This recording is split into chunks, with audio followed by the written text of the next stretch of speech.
If you're tired of letting summer fly by without making any real progress on your goals, this is your moment. I've just launched the Reinvention Rockstars series inside my Facebook group, Successful Working Women Rocking Reinvention.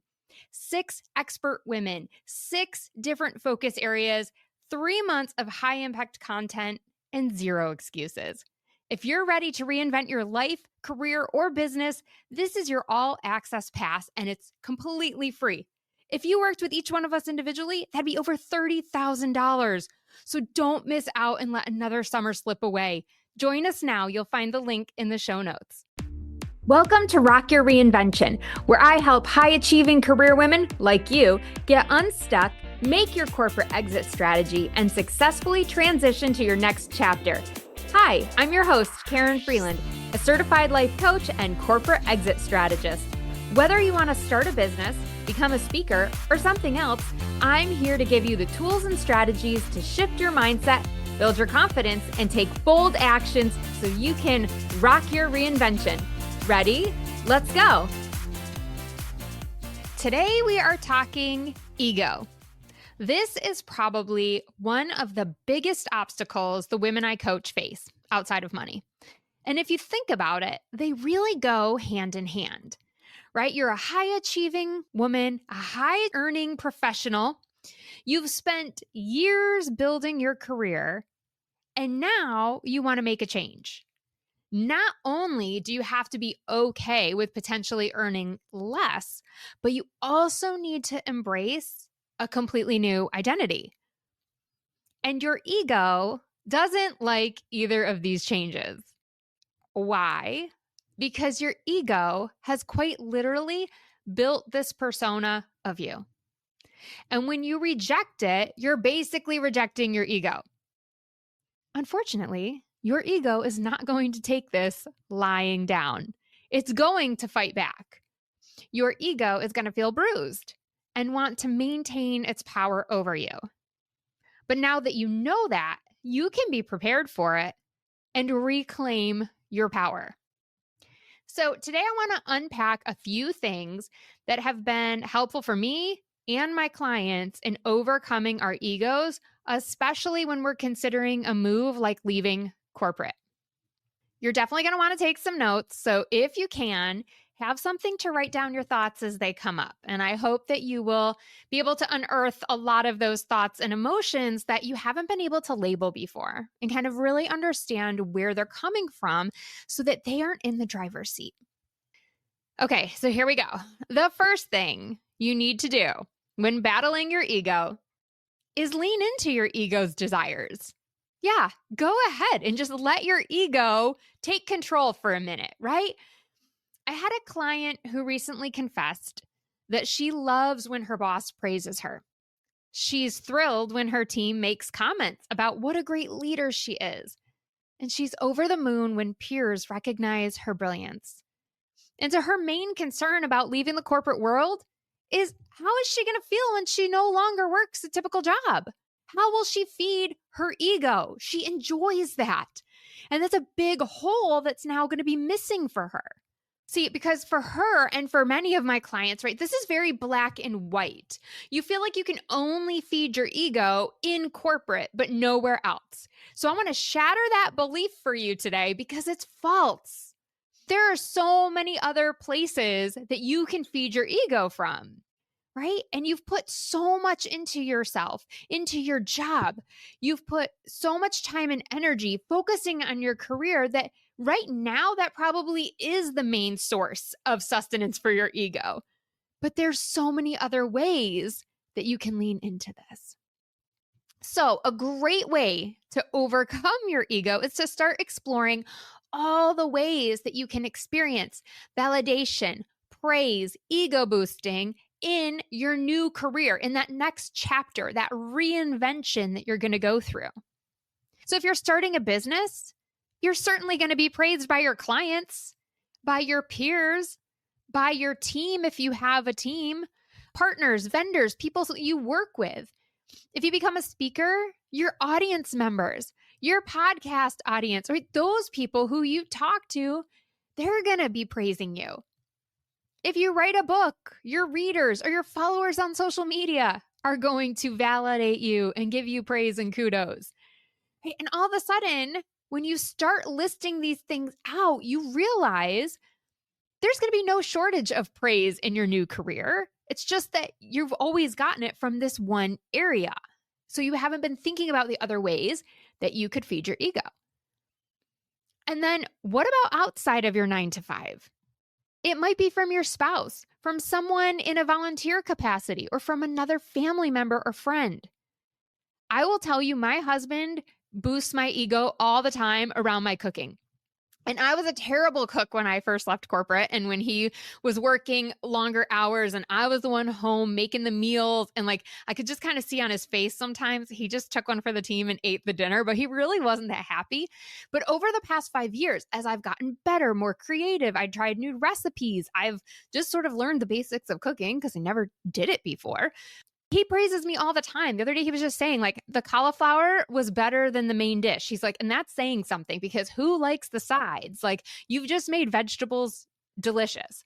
So I want you to also think about new ways that you might develop outside of corporate where you will get praise that you probably might even have a hard time dreaming some of these up because you don't even know. Like, I could have never told you that I would be a really good cook, right? And if you take the time to list all of this out, your ego is very quickly going to see that it will be satiated outside of your traditional corporate gig. What a relief, right? So now your ego can get on board with all the changes because it's not like a complete absence of it, right? We're not completely shutting it down. We're giving it a little food in this new way. Now, the second thing to consider here is, where is our ego coming from?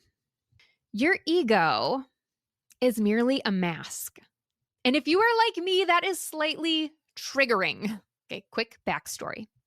So back in my acting days, when I lived in New York City, I went to meet with a very popular acting teacher at a very popular acting school. And of course, I wanted to put my best foot forward. So, I got all dolled up, looking like $1,000,000. And I go in there, I'm very polite and bubbly. And like, I'm saying all the right things, like what I think she wants to hear from me, my typical high energy personality. Well, a few minutes into the conversation, she looks at me and she says, "I'll let you in, but I don't think you're going to make it.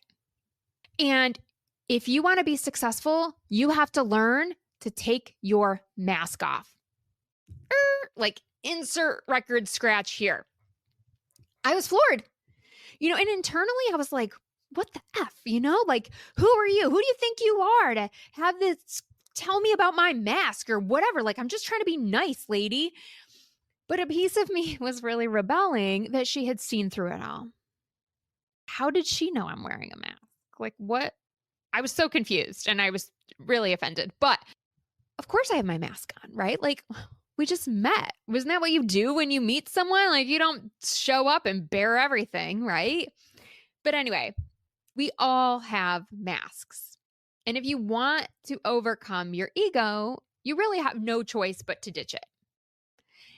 Our ego has learned over time what is acceptable and what's not, what part of ourselves we can show and what we need to hide.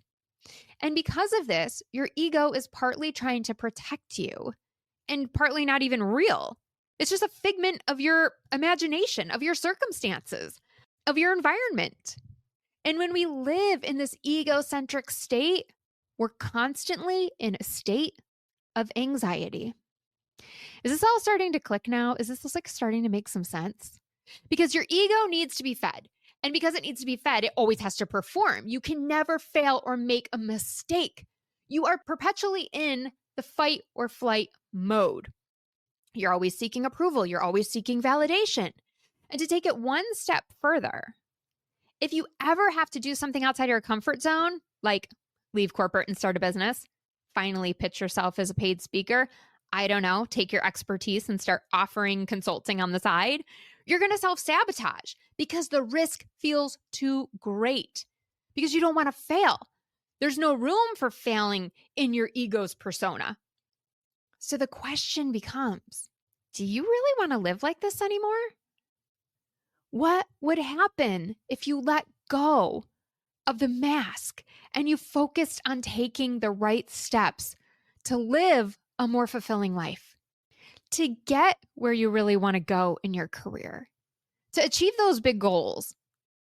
How would you experience more ease in your life if you let go of your ego? What would you do differently if your ego wasn't in the driver's seat? These are some great questions for you to journal on and really dig into and get a little bit deeper. I highly encourage you to come back or hit replay on this, write those questions down, and then go journal on them. So it's time to take off the mask. It's time to let that persona that you've created go. And now let's talk about the third step. And this next one might be the hardest of all to reckon with because of your ego and because of this mask, and you've built up this persona. And everyone in your world knows and loves or tolerates that persona. Let me give you an example. When I was in corporate as chief of staff for a tech company, I had built up a persona to protect me in that environment, right? I knew what I needed to say, how I could show up, what was acceptable, what wasn't. And so I also had a bit of a reputation for being somewhat of a pit bull, right? Like a dog on a bone, according to our CMO. But let me assure you, he did not mean this in a good way. He meant I was annoying the crap out of him, constantly chasing him down to get what the president wanted. And it was too much. At the same time, right, women in our organization looked up to me because I was the first chief of staff in that division who was female. They thought I had it all together. Look at her. She's the epitome of working mom. She's got a good job, a good salary. She's in with the C-suite. She's happily married. What wasn't to love? But they had no idea that I was secretly crumbling behind the scenes. I was drinking more than ever, right? There were so many things. My husband and I were in probably one of our rockiest states, but no one had any idea. So here's the thing. My ego loved all the praise and attention, but that wasn't even me. No one actually loved me, the real Karen. They loved my persona or tolerated my persona. And let me tell you, there is nothing more exhausting than pretending to be someone that you're not. It was one of the hardest years of my life. So here you are, all worried about making a pivot and what others are going to think about you. Will anyone stay in touch if I leave? What if I fail? Will others delight in my demise? Who cares? They don't even know the real you. They don't care about the real you. They only know the you that you created. And for me, when I finally really embraced and understood this concept, it was so freeing. And the more I embraced it, the easier it was for me to reinvent.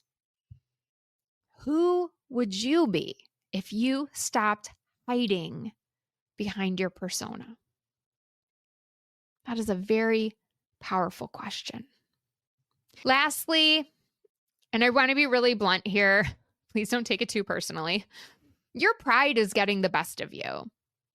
I'm not saying you can't be proud of your accomplishments or who you are, but I am saying that you've probably given pride more than its fair share of space in your life. That's how your ego got so powerful in the first place. And I'm not talking about the cocky, braggadocious person either, because that's not you. Most women aren't that way. But you have let your ability to climb the ladder and hit certain earnings tiers and titles cloud your vision. You've given yourself that little extra pat on the back. You know what I'm talking about. And I know that this can be really hard to hear. And I'm not judging you, okay? Because I'm fighting this battle right alongside you every single day. I hope you'll look really deep into your heart and get honest with yourself about the role that pride is playing in your life. And I will give you a very recent example. 2 nights ago, my husband and I went to see the Screw Tape Letters at the theater. Fabulous play, by the way. And when we were walking out, we were talking about the play, and I don't remember the exact conversation that we were having, but there was a way for me to kind of mention that I was an author and, oh, well, in my book, like just kind of position it in a way that the couples around me would hear what I was saying. And I have this thought like, oh, well, if I say this and I say my book, then people around me are going to turn around and look and be like, oh, we have an author among us, right? Because I didn't want just him to hear the thought I was having. I wanted to say it loudly enough that others would turn around. And like, that's sick, I know, right? But real talk. I thankfully caught myself and was like, Karen, why are you going to say that? You're going to say that because you want other people to turn around and see that you're an author, right? So I had to quickly get my pride in check. But let me tell you what, unchecked, I'd be a monster. If I did not consciously think about the role that pride is playing in my life every single day, I would just be out. I would be that braggadocious person, right? So it's something I have to constantly work on.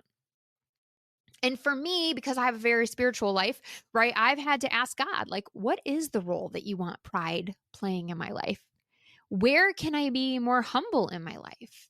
Right. And so a lot of times my prayer is just simply like, God, change my heart so that I don't want to be so prideful or that I don't need to get praise from others.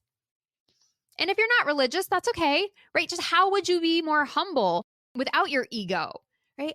How would being more humble help you show up differently, serve others differently? What actions would I feel more comfortable taking if I let go of my pride? Because we know pride is one of the 7 deadly sins. So regardless of your spiritual background, this is not a positive thing. So let's look at this from an example, right? Let's say that you are at a crossroads right now and you're like, okay, I'm in this role, in this career. I've been here for several years. I've kind of got 2 options. I can either go for a promotion at my current company or I can leave and start my own business. Like, which direction am I going to go? If you have a lot of pride and ego, that's an easy option, right? You're just going to go for the promotion. That way you can say you finally made it to director or VP, and you can finally say you made X amount of money. But here's the thing. No, please don't take this too hard. No one cares. No one actually cares. There was a golfer the other day. I saw his post on Instagram. I shared it in my stories, but he said, I worked my whole life to win this tournament. So what? Who cares? He's like, it's not fulfilling.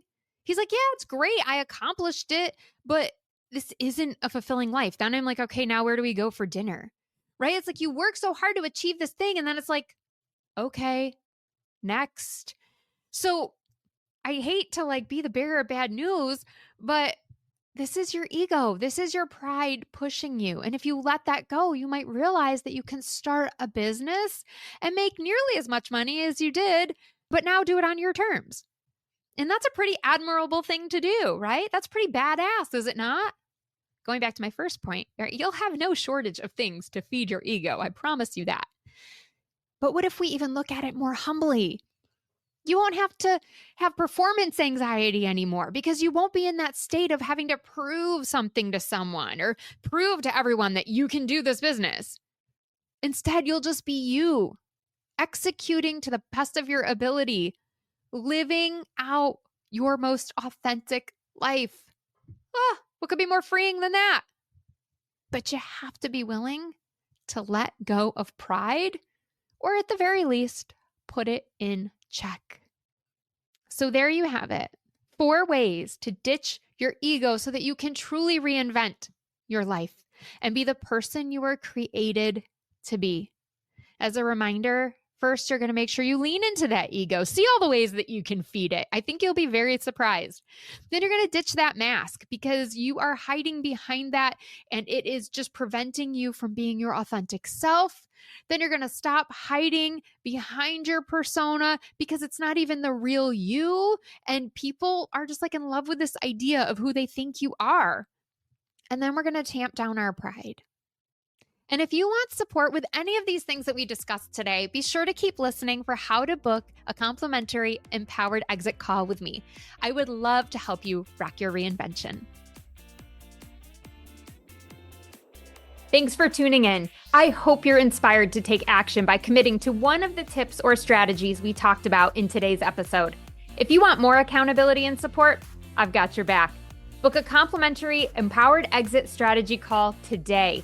Visit KarenFreeland.com to learn more and book your 45-minute session. Until next time, stay fabulous.